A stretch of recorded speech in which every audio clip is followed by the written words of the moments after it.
Hello guys, welcome to another episode of the FK podcast. I'm Olubusola and I'm Alafia Abami. Today we'll be giving you gist about our experience in Plateau. okay, but before we go into the gist, we'll talk about Open GLAM. Well, what is Open GLAM? Open GLAM. Let's talk about GLAM first of all. Okay. GLAM is an acronym for galleries, libraries, archives, and museums. Though a lot of people I talk to, when I tell them about GLAM, they're asking me, is it like fashion GLAM, official GLAM? I'm like, no, not about GLAM. GLAM is just an acronym. Then Open GLAM is adding the open space and open access into the GLAM space. So basically, Open GLAM is opening up these collections, these institutions that I talked about, galleries, libraries, archives, and museums. Basically, institutions that talk about cultural heritage or that share or give out knowledge. That's basically what GLAM is. Institutions that share and give out knowledge.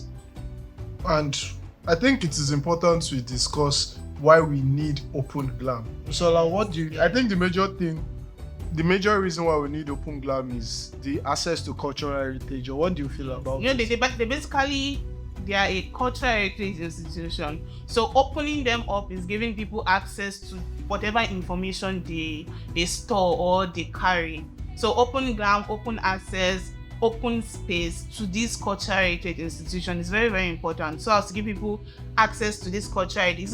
It's also important for education, like making people educated, informed about educational and research resources. Yes, and research resources. Making people informed about what it is. History, like a lot of history die. Like we have a lot of Nigerian history, African history that a lot of people don't know about, and they are buried deep somewhere down in all these institutions.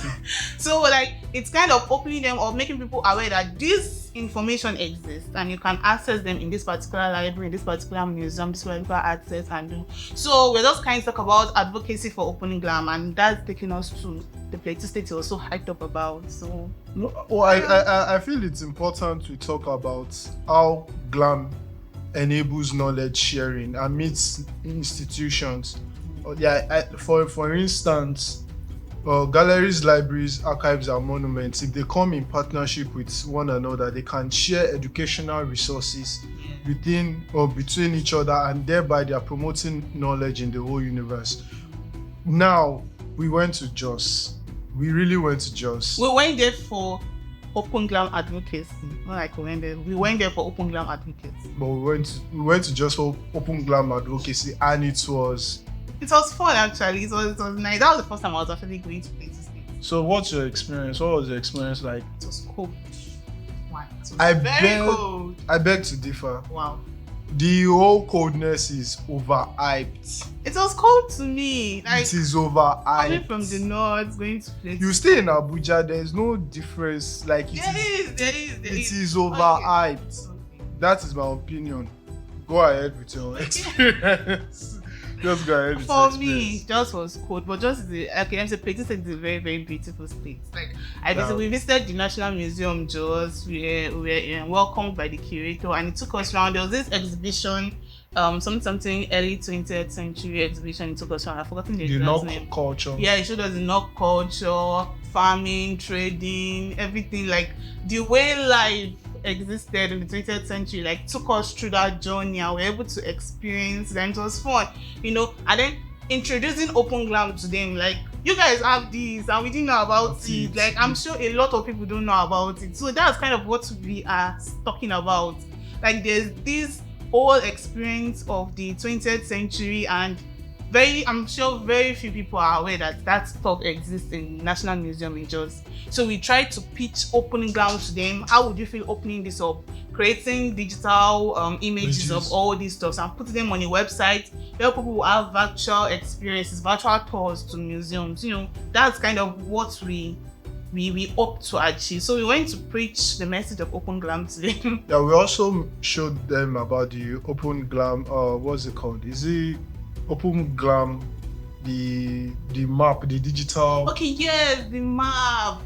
Like where we indicated that it is only just an institution in Africa that has opened its work to the general public. Yeah, and I think he mentioned about the difficulty they are having with the Nigerian government, the bureaucracy involved, and Yeah. But I And feel how if more cultural heritage institutions stand up engaging, to collaborate, especially the private cultural heritage yes. institutions, like it is a means of growing and Yes. improving And things. even advertising themselves, advertising what they do in their organization. So basically, we went to the National Museum Jos, we visited NTDC,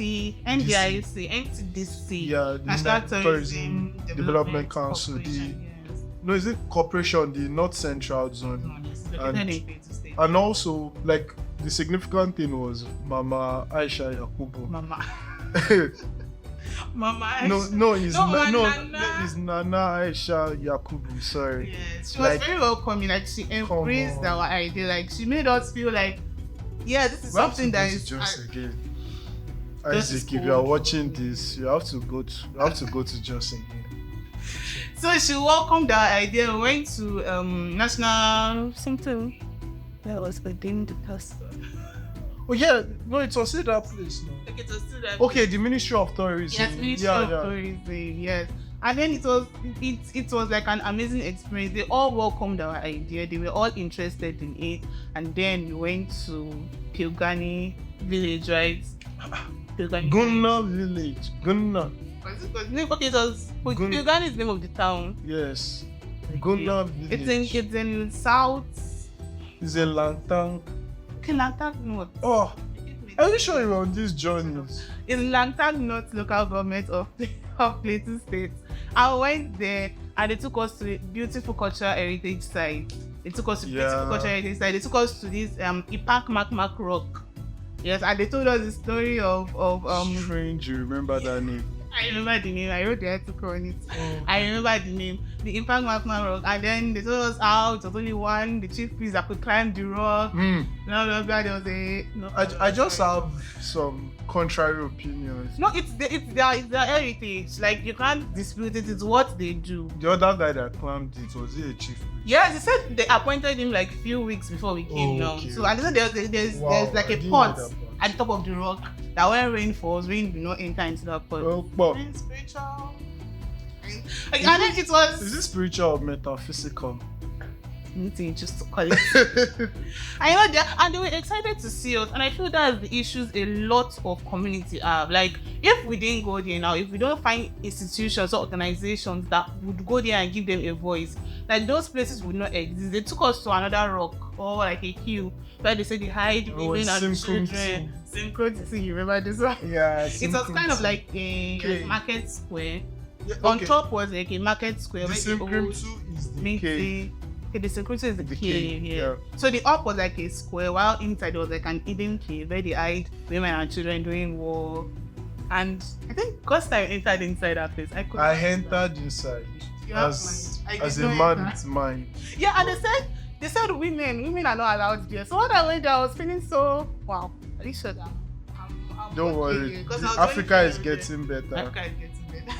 So that was our experience in Plateau State. It was very, very nice. And we documented all these places. There's a video on videos YouTube on our actually. channel.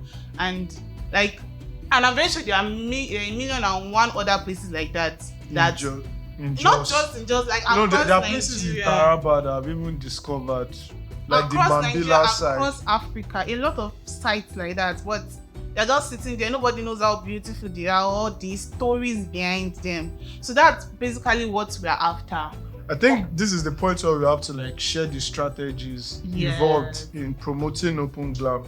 And I think one major strategy is encouraging institutions in Africa to embrace the use of open licenses. Give examples of open licenses. And the creative common licenses. That's like that's a very, very common. Very popular, yes. That's a very common license. Yeah, so if they embrace kind of licenses, their organization will not be really restricted or closed and all that. It will be like, you're welcome into our site, you're welcome to our website, you're welcome to our institutions. You can see what you want to see. You know, there are restrictions to these licenses. So it's not like you're just throwing it open like that, but then you have conditions that you give for people to experience this beautiful, because there are a lot of beautiful sites in Nigeria and Africa. So you give people the experience of these beautiful sites, Any other strategy you want to go? I think another major strategy is what Isaac and Hope discussed in the previous episode, which is digitization. Yes. Like, you really want to get the full grasp of digitization, go and listen to Isaac and Hope episode 3. They talked about episode 2. When something is digitized, like, you're not restricted to a particular location. Exactly. Like, we had to go to Jos to experience that, but from the comfort of your own, you can experience something like that when digitization comes in. Like, you don't, like, distance will not really be a barrier in experiencing this beautiful sites we're talking about. Yeah, and we can also discuss how governments can create open access policies. Like, so it's one of the issues there is. Most of these organizations. There's always this bureaucratic policy that is saying, oh, you won't be able to do this. We need this approval from this person. Oh, we want to do it in this state, but because we are working with the national.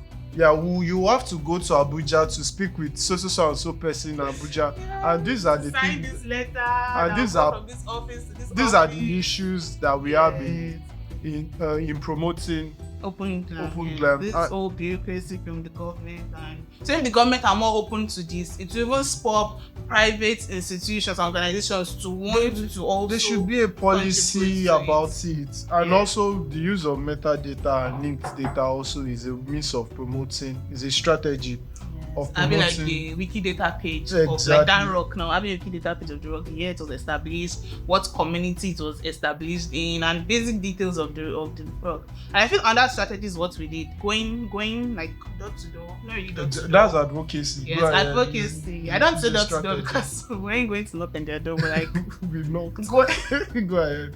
But like going there, going to these places and preaching the gospel of Open GLAM. Like we see 1 or 2 institutions that are interested, and then they go out. I go to Plateau, you go to Taraba, you go to Ekiti, I go to Osun. Who goes to Dora? You can go there. Well, we have to train people. That's a major strategy. People have to be trained. Skill set has to be improved. Like, that's one of the essence and the reason for this podcast. We have to find a way to share knowledge to everybody. That is when people will even be aware of Open GLAM. Yes. So education. They don't even know what Open GLAM. They don't understand what a lot of cultural heritage institutions themselves. They don't understand what Open GLAM is. Cultural heritage institutions have to invest in capacity building for their staff majorly. Yes. Like majority of Liberians have improved. I can't come for Liberia because but like some archivists, the people that are in the museums, their knowledge about Open GLAM has to be improved. So and we don't know the treasure that is in archives. Like, I wish someone would understand how important archives, like information that you can't dream of getting anywhere. Go to an archive and you'll be so surprised you'll find it there. Like, we can do more. We should do more. Trust me, the importance of open knowledge cannot be overstated here. Like, culturally improving improving the knowledge of mankind. Come on. Like, mankind's knowledge has always improved when knowledge has been shared openly. So this is an essence for the reason why we are sharing or why we're advocating for open knowledge. So we are advocating to individuals, we're advocating to organizations, we're advocating to the government. Like, when we all come together, it will be something easy. Yeah, and we also have to promote user engagement during this process as well. Yes, for people to be engaged in these individuals, to not be like the organization that is standing as a barrier to you or the government. When we are all in sync, we understand what we are doing, it will be like full of knowledge. So looking back at Jos now, like, what do you think we should have done differently that is permissible to say here? So it will just be like a way of saying what we learned. Done differently. Don't come and say you want a better hotel or this or this. I just want you to don't say personal things, like what you like. So other people that are listening to this might be open knowledge advocates. They might have something planned in their head. Yeah. So this is just us giving them heads up. Yeah, done differently. I would say the major restriction we really had was government should I say bureaucracy issues, because we're not really able to go forward with some The organizations. library, Yes, like the Plateau State Library Board. There the were plans we had lot, with the yes, library, there were a lot of identifying works in the offices that we public had to domain, go and to, letters we had to sign in Abuja, in this, in that. Like, so I feel it's just like we said, if the government creates policies that enables this, you know, they even said it at the tourism board.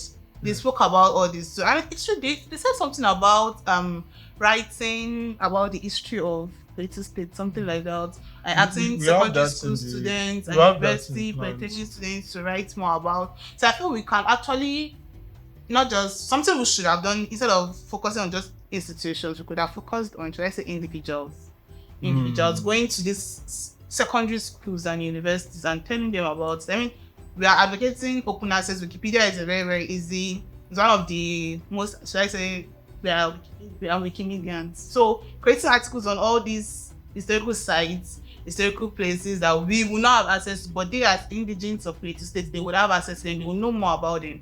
So creating articles on Wikipedia about them, detailed and like accurate information about this could have been a better but I strategy. think we still went for individuals. We went to the Code Plateau now. We went there, we advocated about why individuals should contribute to open knowledge platforms such as Wikipedia. So I think we did that, Busola. One major thing I think we should have done differently was I think we should have just planned way better. And we should have planned way better. We should have expected the whole Nigerian factor to come into play. The Nigerian factor in the sense of how Nigerians behave and how things should be spelled out in black and white. So I'll be advising someone. I'm sorry for the unsolicited advice. I'll be advising someone that wants to embark on this journey of maybe advocacy in the open knowledge, to try to always put things in black and white. Yeah. Like, oh, this is what we want Make from it you. as This is what, as spelled out as exactly. possible. Don't assume. Trust me, we did some assumptions and it was not favorable for both parties. So I think, But overall, what we hope to achieve in Plateau State, we're able to achieve that yeah, very well. more We're able than to- more yes, than more what we than what wanted. we Yeah. only intended, that we're able to achieve that. I went to about 5 or 6 different institutions and we talked about Open GLAM, and their response to it was like encouraging, positive response was encouraging. So that's basically open knowledge, open GLAM, open access. Do you know what I just remembered now? Well, Welcome to the Plateau, and I would like to bring this to an end by saying, welcome to the Plateau. Welcome to FP. yeah, bye.